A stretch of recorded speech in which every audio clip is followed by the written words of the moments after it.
chocolate dip sauce or chocolate ganache. Ganache. Basta yun na yun. Ganang-gana. Okay? Ito na yung mixture. Skim milk yan, tapos harina. Kung gusto mong mas malapot, dagdagan mo yung harina. Tapos asukal. Kailangan talaga ganyan karami asukal, wag mo nang tanungin kung bakit. Oo, kasi itong ginamit natin cocoa powder dito ay unsweetened. So, sobrang pait niyan. Tapos, naglagay pa ako dito ng konting, ano lang naman, konting amount ng instant coffee. Kape, yung matapang as in. Tapos, tubig.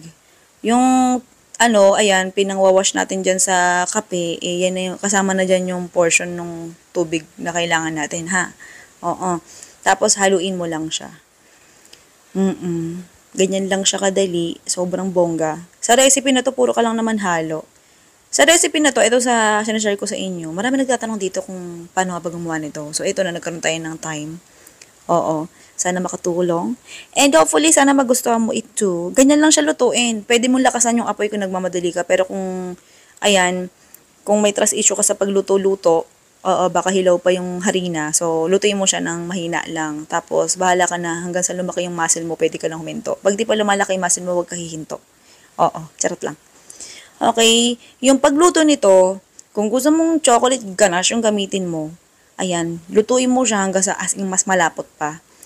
Since kasi yun sa akin, gagawin ko lang naman siya pang toppings, itong ginawa kong recipe na to. So, chocolate dip or chocolate syrup lang ito. Oo.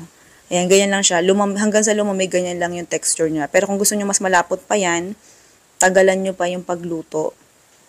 Or, mas dagdagan nyo pa ng bahagya yung dami ng harina. Ayoko gumagamit ng cornstarch sa pangpalapot.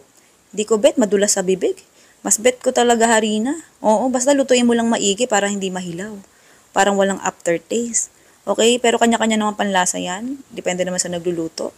Okay, itong mga recipe na sinashare ko sa inyo, mga madam, ayan, sariling utak lang yan.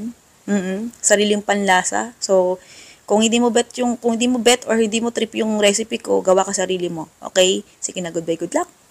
Love you.